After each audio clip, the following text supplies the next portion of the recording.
Hello everyone, मैं doctor प्रगति गुप्ता और आज इस वीडियो में हम बात करने वाले हैं ऑक्यूपेशनल थेरेपी और फिजियोथेरेपी के बीच में क्या डिफरेंस होता है। दोनों ही टर्म्स में बहुत माइनर सा एक डिफरेंस रहता है, उसी के बारे में हम डिस्कस करेंगे फर्दर इस वीडियो के अंदर। कौन सी कंडीशन में हमें किस तरह की थेरेपी आराम दे सकती है और क्या इनके बेनिफिट्स देखने को मिलते हैं, इसी सब के बारे में हम फर्दर वीडियो के अंदर डिस्कस करने वाले हैं। जब भी किसी को पैरालिसिस होता है, स्ट्रोक होता है, सबसे पहले जब वो डॉक्टर के पास जाता है, उसका जब मैनेजमेंट किया जाता है, उसके बाद क्या कह दिया जाता है, आप रिहैबिलिटेशन करवा लीजिए, आप फिजियोथेरेपी करवाइए। अब पेशेंट की जब कंडीशन ऐसी होती है कि वो बिल्कुल डिपेंडेंट है दूसरों पे, कोई भी छोटा छोटा काम खुद से नहीं कर पा रहा, हर छोटे काम के लिए दूसरे जन पर डिपेंडेंट हो गया है, तो उस कंडीशन में उसकी जब फिजियोथेरेपी स्टार्ट की जाती है, फिजियोथेरेपी के अंदर अक्सर गलती क्या की जा रही होती है, जितने भी पेशेंट्स होते हैं उनमें एफ़र्ट जो लगवाया जा रहा होता है पेशेंट का ना लगवा के जो केयर टेकर होते हैं, फिजियोथेरेपिस्ट होते हैं, वही अपना एफ़र्ट ज़्यादा लगा रहे होते हैं। तो उस कंडीशन में पेशेंट का ब्रेन दोबारा से सीख नहीं पाता है, क्योंकि आपके हाथ पैर में कोई भी बीमारी कभी नहीं थी, आपके मसल्स बिल्कुल ठीक थे। स्ट्रोक होने के बाद ब्रेन में जब भी क्लॉट आया, हेमरेज हुआ, उसके बाद आपकी मांसपेशियाँ दोबारा से काम नहीं कर पा रही हैं।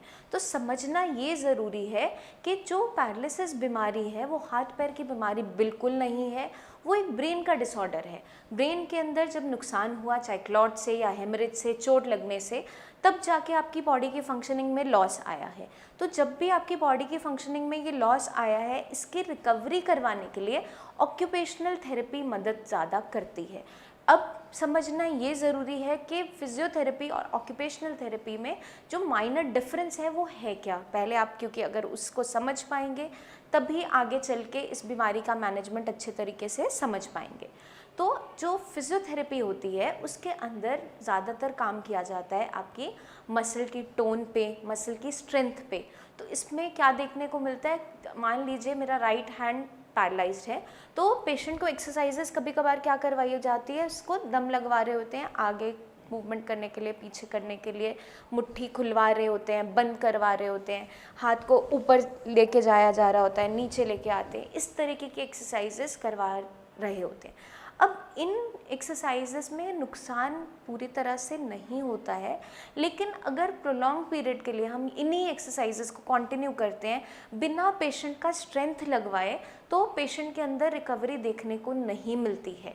इस चीज़ को समझना ज़रूरी है, क्योंकि परेशानी क्या होती है, जब भी हम फिजियोथेरेपी इस तरीके से करवा रहे होते हैं, अपना एफर्ट ज़्यादा लगा रहे होते हैं, ना कि पेशेंट का लगवा रहे होते हैं, उस कंडीशन में मांसपेशियों में ऐंठन और ज़्यादा बढ़ जाती है। अब मान लीजिए आपके राइट हैंड पैरालाइज्ड है, मूवमेंट ज़्यादा नहीं हो पा रही है, तो इस कंडीशन में आप क्या करोगे, जस्ट यहाँ पे सपोर्ट करोगे और पेशेंट को बोलोगे बाहर की तरफ पुश करने की कोशिश करें और अंदर की तरफ हाथ को लाने की कोशिश करें। आपने जस्ट नीचे से सपोर्ट किया है, कोई ज़ोर नहीं लगाया। इस तरीके से एक्सरसाइज करवाने से पेशेंट की मांसपेशियों में ऐंठन आती है, नुकसान देखने को मिलता है, दर्द होना शुरू हो जाता है। अब ये समझना ज़रूरी है कि इस तरीके से करवाई हुई एक्सरसाइज क्यों बेनिफिट नहीं दे पाती है। इन्हें बोलते हैं पैसिव एक्सरसाइजेस। पैसिव एक्सरसाइजेस वो होती हैं जिसके अंदर पेशेंट का कुछ भी एफर्ट अपना नहीं लग रहा होता है, जो एक्सरसाइज करवा रहा होता है उसकी खुद की ही एक्सरसाइज हो रही होती है, क्योंकि एफर्ट केयर टेकर या फिजियोथेरेपिस्ट लगा रहा होता है। अब इस कंडीशन में नुकसान इसलिए देखने को मिलता है क्योंकि पेशेंट खुद से अपनी मांसपेशियों को मूव करने के लिए ब्रेन से कमांड नहीं भेज रहा है, क्योंकि हम खुद से ही हाथ पैर की मूवमेंट करवा रहे हैं। तो उस कंडीशन में पेशेंट का ब्रेन दोबारा से सीख नहीं पाता। इन्हीं पोजीशन में ऑक्यूपेशनल थेरेपी का बहुत ज़्यादा रोल होता है।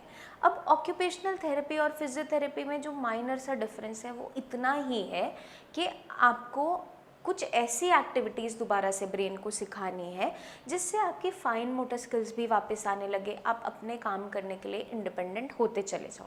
मान लो अगर कोई पहले हाउसवाइफ थी, उसे पैरालिसिस हो गया है, तो अब जो भी वो काम पहले करती थी, ब्रेन में कहीं ना कहीं उसकी मेमोरी बनी हुई है।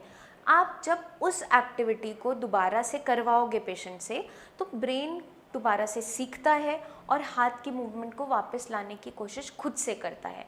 अब मान लो आप डस्टिंग करते थे, अब पेशेंट के हाथ में थोड़ी सी मूवमेंट है, हाथ में आप उसके कपड़ा दे दीजिए और उसको बोलो कि आप जैसे क्लीन करते हो उस तरीके से मूवमेंट करो। तो इसी तरीके की मूवमेंट जो एक्सरसाइज है एक्टिविटी के फॉर्म में, वो ज़्यादा मदद कर पाती है पेशेंट को रिकवरी लाने में, ना कि हमारी खुद की करवाई हुई एक्सरसाइजेस।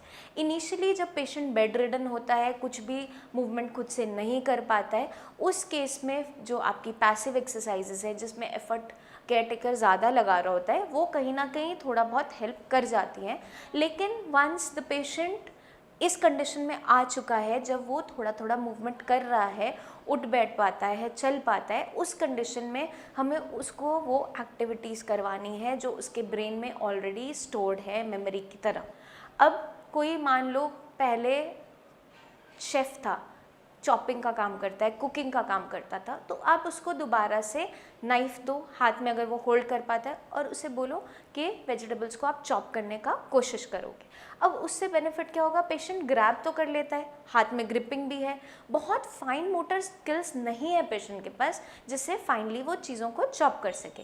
लेकिन हम ब्रेन को जब दोबारा सिखाते हैं, याद दिलाते हैं, तो वो कहीं ना कहीं प्रैक्टिस के साथ साथ ये सीखता चला जाता है। तो जब भी हम पेशेंट को वो एक्टिविटीज़ करवाते हैं जो ऑलरेडी उसने सीख रखी हैं, उसके माइंड के अंदर सबकॉन्शियस माइंड में स्टोर्ड है मेमोरी की तरह, तो वो रिकवरी लाने में मदद और ज़्यादा करती चली जाती है। इसलिए जब भी पेशेंट को हम एक्सरसाइज करवाते हैं वो इस एक्टिविटी के फॉर्म में होनी चाहिए। अब मान लो पेशेंट को घूमना बहुत पसंद है, आप उसको अगर एक ही तरह से एक जगह वॉक करवाते रहोगे बार बार, वो थक हार के अपनी एक्सरसाइज करना छोड़ देता है। अब हमें उसे माइंड को एंगेज भी करना है, एक्टिविटी भी करवानी है, ब्रेन को दोबारा सिखाना भी है। तो उसे आप बाहर वॉक करने ले जाओ, घुमाते घुमाते जहाँ उसका मन था घूमने का वहाँ तक उसको वॉक करवा के ले गए, वापस आए। उससे क्या होगा, माइंड भी डाइवर्ट रहा, उसने वो एक्टिविटी भी कर ली और हमारा काम भी हो गया। हमें क्योंकि एक्सरसाइज से मतलब है, तो पेशेंट को हमें ब्रेन को दोबारा से ट्रेन करवाने वाली एक्टिविटीज़ देनी है। अब जैसे छोटे बच्चे होते हैं, जब हम उन्हें सिखाते हैं, उनको वर्ड फॉर्मेशन सिखाते हैं, लिखना सिखाते हैं, तो बार बार प्रैक्टिस से, रेपिटेशन से उनको हम सिखा रहे होते हैं। अब मान लो आपको दोबारा से लिखना सीखना है, साइन करना सीखना है, आपका राइट हैंड उतना अच्छा फंक्शन नहीं कर पाता, आप थोड़ा सा पेन पकड़ पाते हो, वर्ड्स बना पाते हो, लेकिन उतना अच्छे से आप लेटर्स को नहीं लिख पा रहे हो, तो इसको आप बार बार प्रैक्टिस करोगे। ऑक्यूपेशनल थेरेपी और फिजियोथेरेपी में बस यही डिफरेंस है।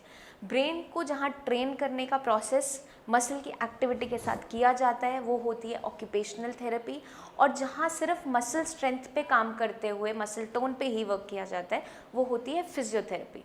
इन दोनों में बहुत माइनर सा अंतर है, जिस अंतर को अगर आप समझ लेते हो तो आप अपने पेशेंट को मदद कर सकते हो जल्दी से जल्दी रिकवर करवाने में।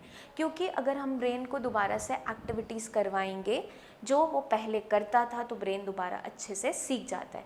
अब मान लो कोई अपना हाथ यहाँ सिर तक ले जा पाता है लेकिन अच्छे से पूरी मूवमेंट नहीं है, तो हम क्या बोलेंगे, उसकी फिंगर टिप्स पे हम थोड़ा सा ऑयल देंगे, उसको बोलेंगे आप सिर की मालिश करना शुरू करो, इस तरीके से, पीछे के तरीके से। धीरे धीरे क्या होगा, अब हम करवा तो सारे मसल्स की एक्सरसाइज रहे हैं, आपकी शोल्डर की, एल्बो की, रिस्ट की, फिंगर टिप्स की, क्योंकि हम जब मूव कर रहे हैं तो इसमें हर एक मसल की एक्टिविटी, हर एक जॉइंट की एक्टिविटी इन्वॉल्व है। हम डायरेक्टली इस तरीके से एक्सरसाइज ना करवाते हुए पेशेंट को बोल रहे हैं कि आप अपने सिर पे तेल मालिश करो। अब जब वो इस तरीके की एक्टिविटी कर रहा है, सर्कुलर मोशन में हम, शोल्डर की रोटेशन भी हो रही है, एल्बो में भी आप मूवमेंट कर रहे हो, अपनी रिस्ट को भी मूव कर रहे हो, अपनी फिंगर टिप्स को भी मूव कर रहे हो, तो आपकी कंप्लीट हैंड की एक्सरसाइज उसके अंदर हो रही है। अब पेशेंट के अंदर क्या देखने को मिलता है, जब हम उन्हें इस तरीके की एक्टिविटीज़ में एंगेज करते हैं तो पेशेंट जल्दी रिकवर होने लगता है। अब मान लो कोई हाउसवाइफ थी, वो कुकिंग बहुत अच्छे से करती थी, तो आप उसे, उसके हाथ में कुछ कुछ मूवमेंट है कि वो बेलन को रोल कर पाती है, तो उसके दोनों हाथ में बेलन पकड़ते हुए वो रोटी को बेलने की कोशिश करेंगे। उससे क्या बेनिफिट मिलेगा कि ब्रेन के पास वो मेमोरी ऑलरेडी है, जब हम उससे वो एक्टिविटी करवा रहे हैं तो वो मूवमेंट वापस लाने की कोशिश करता है। तो जिस ऑक्यूपेशन में पेशेंट ऑलरेडी एंगेज्ड होता है, वो काम कर रहा होता है, उसी ऑक्यूपेशन में जो जो एक्टिविटीज़ इन्वॉल्व होती है, जब हम पेशेंट को करवाते रहते हैं, पेशेंट की मेमोरी में वो चीज़ें ऑलरेडी स्टोर्ड होती हैं और ब्रेन दोबारा से सीखता जाता है। ब्रेन के साथ एक ही काबिलियत है ब्रेन के पास कि वो रेपिटेशन से बहुत अच्छे से काम कर पाता है किसी भी उम्र में, चाहे छोटा बच्चा हो, चाहे कोई एजड पर्सन हो, चाहे कोई बहुत ज़्यादा मिडिल एज पर्सन है या कोई बड़े बुजुर्ग हैं, सब में रिकवरी देखने को मिलती है, वो इसी तरीके से मिलती है। तो जब भी हम पेशेंट हमारे साई संजीवनी में आते हैं, उनकी हम हिस्ट्री लेते हैं कि किस वजह से उनके ब्रेन पे नुकसान हुआ, क्लॉट हुआ था, हेमरेज हुआ था, क्या हुआ था, जब पूरा डायग्नोसिस बनाया जाता है उसके अकॉर्डिंग उनको डाइट एक्सप्लेन किया जाती है कि आपको प्रोटीन एनरिच डाइट खानी है, विटामिन डी और विटामिन B12 उसके अंदर भरपूर होना चाहिए। अगर आप नॉन वेजिटेरियन हैं तो आप फ़िश ले सकते हो, चिकन सूप ले सकते हो। अगर आप वेजिटेरियन हो तो आपका मेजर फोकस रहेगा मिल्क और पल्सेस पे। मिल्क भी आप डबल टोन लोगे, बिना मलाई का या गाय का दूध, जो फैट कंटेंट जिसके अंदर कम होगा लेकिन रिकवरी की पावर पूरी होगी। क्योंकि जब भी ब्रेन के अंदर क्लॉट बनता है या तो आपका जब भी कोलेस्ट्रॉल बढ़ता है उसकी वजह से क्लॉट फॉर्मेशन देखने को मिल जाती है। तो दोबारा से पेशेंट को वो दिक्कत भी ना हो, उस पर ध्यान रखते हुए हमें रिकवरी लानी है। तो पेशेंट की बॉडी में हमें स्ट्रेंथ की बहुत ज़्यादा ज़रूरत होती है, उसकी मांसपेशियाँ सूखनी नहीं चाहिए, इसलिए प्रोटीन उसको खिलाना ज़रूरी है। तो दालें हैं, स्प्राउट्स है, एग्स है, चिकन है, फ़िश है, इस पे फोकस पेशेंट का ज़्यादा रहता है। ये भी आप फ्राइड फॉर्म में नहीं दोगे, ग्रिल्ड फॉर्म में दोगे, ताकि पेशेंट की बॉडी में स्ट्रेंथ भी पूरी बनी रहे और एक्स्ट्रा फैट और कुछ भी ऐसी चीज़ बॉडी के अंदर ना जाए जो उसको नुकसान और ज़्यादा पहुंचा रही हो। तो जब हम उनकी एक्सरसाइजेस प्लान करते हैं तो इसी तरीके से प्लान की जाती है कि पेशेंट सीखे दोबारा से, उसका ब्रेन दोबारा सीखे। तो जब भी अगर आपका मान लो राइट हैंड वर्क नहीं करता है, लेफ़्ट हैंड में मूवमेंट है, तो पेशेंट को बोला जाता है कि आप दोनों हाथ में ग्लास को पकड़ो, उसको ऊपर ले जाने की कोशिश करो और पानी पीने का ट्राई करो। अब इसमें क्या हो रहा है, ब्रेन पानी पीने की कोशिश कर रहा है, अब दूसरे हाथ की सपोर्ट से कर रहा है, लेकिन स्ट्रेंथ पेशेंट अपने दूसरे हाथ की राइट हैंड जो पैरालाइज्ड है उसकी भी लगा रहा है। तो ब्रेन दोबारा सीखने शुरू करता है। यही एक माइनर सा डिफरेंस होता है फिजियोथेरेपी और ऑक्यूपेशनल थेरेपी में। ऑक्यूपेशनल थेरेपी जब पेशेंट की करवाई जाती है, आपके आसपास अगर नहीं भी होती है तो आप हमसे आके पूछें कि क्या क्या आपको एक्सरसाइजेस करनी है, हम आपको पूरा गाइड करेंगे जो आपको दोबारा से इंडिपेंडेंट होने में मदद करेगी। आई होप ये वीडियो आपको मदद करेगी ऑक्यूपेशनल थेरेपी, फिजियोथेरेपी के बीच में जो माइनर डिफरेंस है उसको समझने में और आपके लिए जो बेस्ट ट्रीटमेंट है उसको प्लान करने में। आपके माइंड में फिर भी कोई डाउट्स रह जाते हैं अपनी कंडीशन को लेकर, अपनी एक्सरसाइजेस को लेकर, डाइट को लेकर, तो आप नीचे दिए हुए नंबर्स पे हमें कॉल करके हमसे बात कीजिए। मुझसे आप क्लिनिक पे आके अपॉइंटमेंट लेके मिल भी सकते हैं और अपनी छोटी वीडियो क्लिप बनाकर इस नंबर पर व्हाट्सएप भी कर सकते हैं। उस वीडियो को देखकर हम आपकी कंडीशन को असेस करते हुए जो आपका best to best treatment possible होगा उसको प्लान करेंगे। जल्दी ही मिलते हैं नेक्स्ट वीडियोस में, जिसमें मैं लेकर आऊँगी बहुत सी ऐसी टिप्स जो आपको पैरालिसिस से बचने में मदद करेंगी। तब तक के लिए आपको बस एक छोटा सा काम करना है, अपना खास ध्यान रखना है। Take care.